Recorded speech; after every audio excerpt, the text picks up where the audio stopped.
People are interested in success, but one of the hallmarks of success, we all know, is productivity.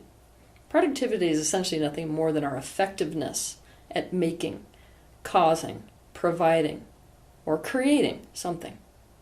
Now, there are definite things that increase our productivity and definite things that decrease our productivity. Today, I'm going to share with you my top secrets for productivity.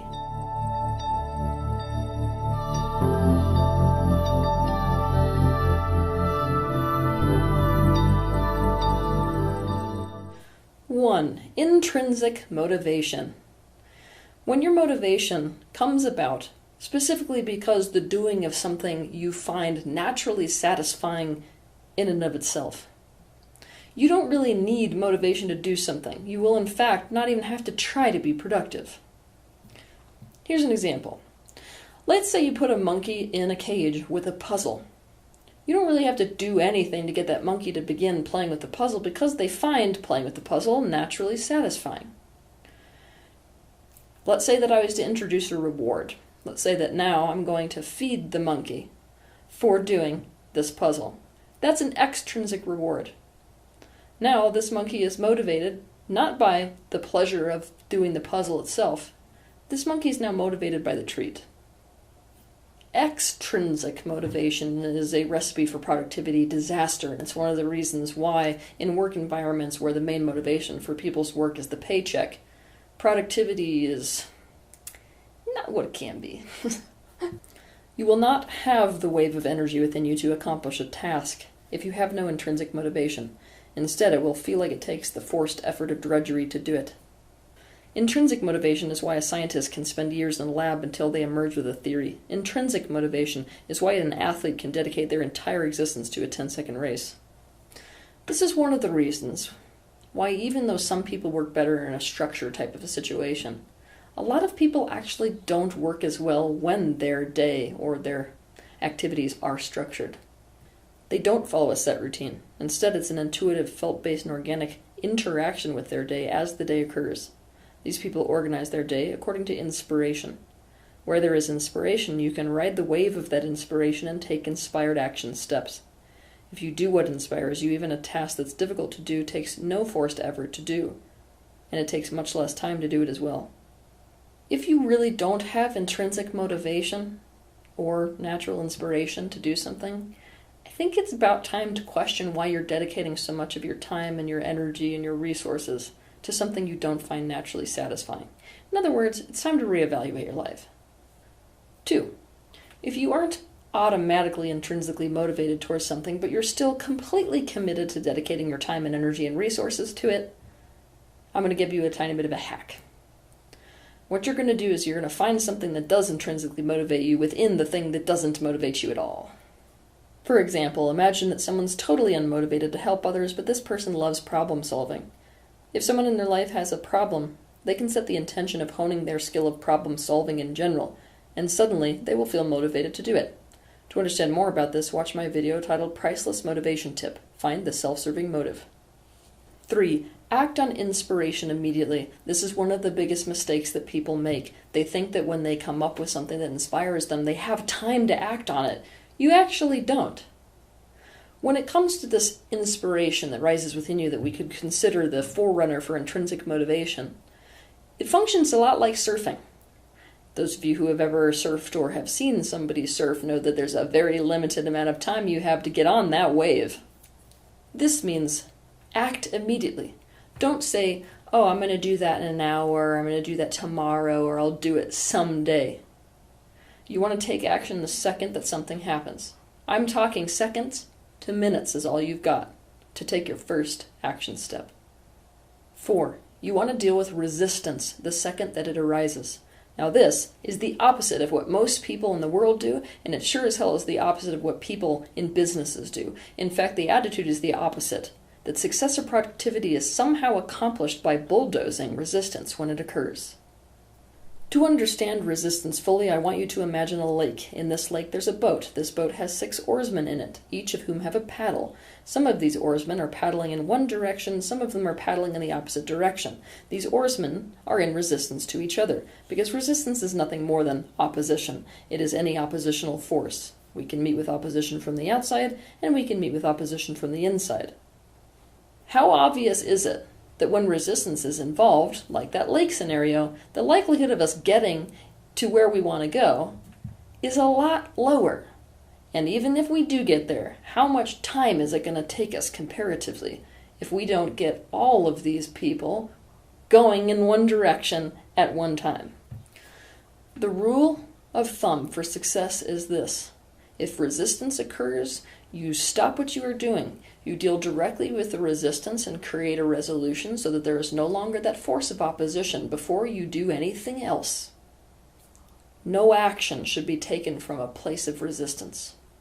When it comes to productivity, this is a particular problem when we have competitive commitments, competitive interests, competitive desires, or competitive goals. To understand this in depth, watch my videos titled Urgent, Deal with Your Resistance Before You Do Anything Else, and Bulldozing, The Way to Ruin Your Relationship with Yourself. For those of you that are kind of struggling with this, especially on a business level, I'm going to give you an analogy. Dealing with your resistance before taking an action step is like pulling up an anchor on your sailboat, as opposed to simply adding more sails to hope that they're going to compensate for the drag of your anchor. 5. Do what you're excellent at. This may come as kind of a strange little tip for you, but here's the thing. If you do what is naturally and intrinsically second nature to you, that thing that you're naturally talented at, it's going to take a hell of a lot less effort to do. Besides, you can't actually be excellent at something if it isn't in line with your life purpose in general, which means that you're not posing resistance to the universe at large. Your area of excellence will be something you take for granted. And I must mention here that a company or system can only be genuinely productive when people are placed correctly in their positions of excellence. 6. Don't think in terms of hours. Think in terms of results.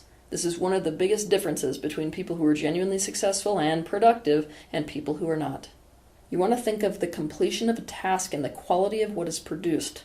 Super successful people see what they produce as a reflection on themselves. They take responsibility for that which they produce. This means it's in their hands whether they dedicate 2 hours to something or 3 full days to something. It's about what they produce, not the time it took to produce it. People who are not truly successful have an earning type of mentality where value is placed on their time instead of on their results. 7. Every day you have to assess what needs to be done according to the actual priorities of what's going to be the most effective. It is absolutely critical that you appropriately prioritize before throwing your energy into something. People become much less productive because they become totally scattered. They've got a list of to-do items, and they cannot figure out what would be the most effective to throw their energy into and when. Your energy should pour into whatever is the highest priority at any given time. But here I'm going to throw a little wrench in your socket and say this may be a little bit counterintuitive. For example, let's say that you're absolutely exhausted and you're on the floor. You may have a whole list of to-do items of really high priority things. However, if you prioritize getting a massage, that massage may be the very thing which enables you to focus on those high priority things, which makes that massage the highest priority. And don't forget to factor into this prioritization rule to do those tasks which are the most challenging when you have the most energy to do them. For most people, this is going to be first thing in the morning.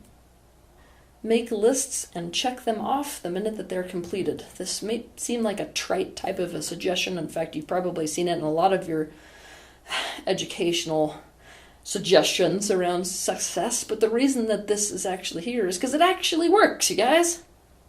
Try not to overwhelm yourself with a very large list, but here's the thing, we all know that's not going to happen. So this is what you're going to do. You're going to write down everything that you have to do on this to-do list. You're going to end up with an enormous list, and you're going to tell yourself that the only reason you have this list is so you don't have to have any of it sitting around in your mind. You don't have to keep track of any of it. Then you're going to break this giant list into smaller to-do lists every day. Often you will not be able to plot out the entire process of something being brought to fruition because many of the steps you can't even see yet. This is okay. Plan to add to this to-do list and to reassess priorities daily. It's okay if the process looks like finishing the first step, then seeing what the second step even is, then taking that second step, and seeing what the third step even is. If this is the case, just keep on putting one foot in front of the other until the idea is brought to life. 9. Focused on the first item of priority and continue to focus on it all the way through to completion. The only exception to this rule should be if something that is truly higher priority comes up. Now, we all know that obviously if it's super high priority, be doing something on your computer and all of a sudden there's a house fire, the automatic first priority switches to getting out of the house. And in a company, this happens.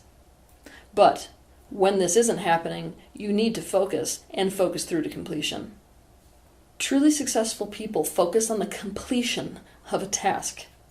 When it comes to productivity, it is better if open-ended items bother you, because the likelihood of you becoming scattered will be lower if you don't have a high tolerance for open-ended items.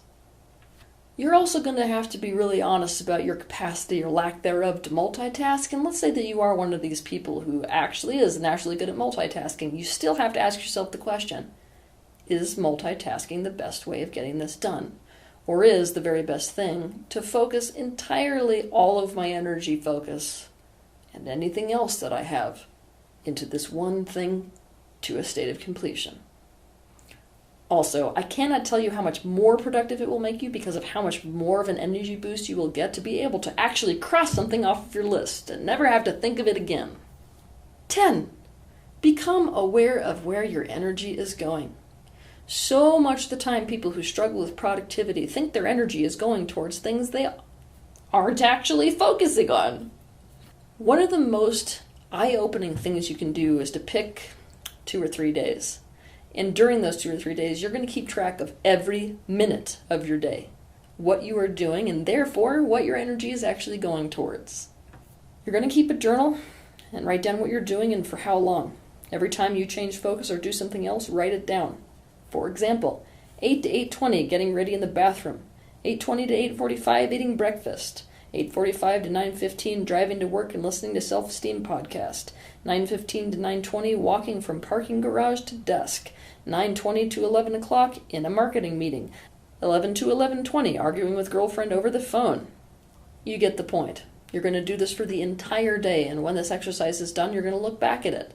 You're going to actually add up the hours of the time you're dedicating towards different things in your life.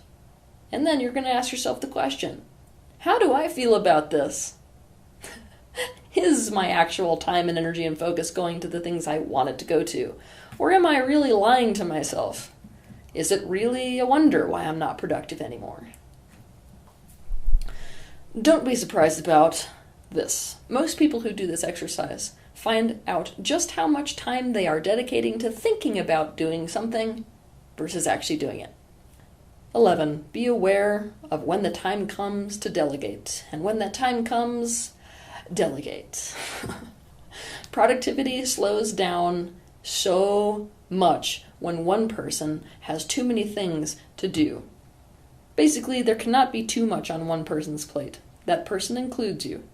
The day will come when the only way to remain productive or become more productive is to get help or hire people, and productivity is exponentially increased when those people you delegate tasks to are even better at doing those tasks than you are. 12. Declutter. One thing a lot of people don't realize relative to their productivity is how much progress when it comes to creation is impeded by clutter. Now, clutter can be tangible and intangible. The environment you work in impacts your energy and effectiveness. This means throw away or store old papers. Clean your workspace. Delete things from your computer you no longer need, or put them all in one place and store it all externally. Create the space for clarity. Be in control of your canvas. One of the most important aspects of this decluttering is to make sure not to clutter it in the first place, and this is a big problem people have. Let's say that you want to write a book. Now, instead of sitting down and really starting on that book, you decide to check your email. That's opening yourself for clutter. It means that before you get down to the focus of that thing you actually want to create productivity with, you're going to get inundated by other people's ideas, by things they want from you, by the need to respond. It's going to deplete your energy before you even sit down to do the task. It would have been a hell of a lot better to not clutter your life with those intangible things, and to instead pour your energy into that thing you really want to pour your energy into. Looking at the news may create a clutter of new worries. Cluttering your morning with small tasks before you get down to your main task depletes and scatters your energy. The rule is simplify, simplify, simplify. It is critical to remove both tangible and intangible distractions. 13, this one ties in with our previous item on the list about resistance. Whenever you feel a lull in your productivity, do not be afraid to stop, step back, and reevaluate. Success owes itself to people who can switch horses midstream. It is highly unproductive to continue to pour your energy into something that just isn't feeling right or just isn't working. In fact, when you feel that way, that's a serious alarm bell that you need to step back and take a way more objective look at this and reevaluate it so that you can throw your energy back into it, or decide not to, in a different way. You need to be able to change course. 14. Set up systems. Systems are nothing more than repeatable processes. And processes that are repeatable, that are entirely in your control. For example, a goal might be, I want to be in a romantic relationship. This isn't a system, this is a goal. A system would be, on Monday, I'm going to singles night. On Tuesday, I'm going to go to the dog park and I'm going to initiate talking with 3 new people. Productivity goes through the roof when people focus on systems. This is the step where automation of repetitive tasks and creating habits that you can stick to comes into play. In a company, setting up systems is critical. It is the only way that success can be replicated and new people can be hired into the company without having to reinvent the wheel every single time. 15. The struggle is part of the process. It does not matter how much intrinsic motivation you have or inspiration you have. When it comes to wanting to produce something, there is going to be, inevitably, a time where you feel like this isn't working. When you run into one of these days where it feels like nothing you're doing is in alignment, I need you to realize that this is very different than having no intrinsic motivation towards something in the first place. It's just, everyone has bad days on the road to creating something. Embrace this struggle. Use it to reevaluate instead of immediately thinking that the struggle means it's time to doubt the whole damn thing in its entirety. Sometimes we need to stop fighting and take a rest, and ironically, when we do this, oftentimes we release our resistance to the struggle just enough that a solution naturally arises. Expecting that if something's meant to be, that it will just be easy or run smoothly or always feel good is one thing. And that's not being in reality. It does not go that way for anyone. Many people feel blindsided by struggle, by setbacks, and by failures, and when they encounter these things, they just give up. Success is really about realizing this is par for the course.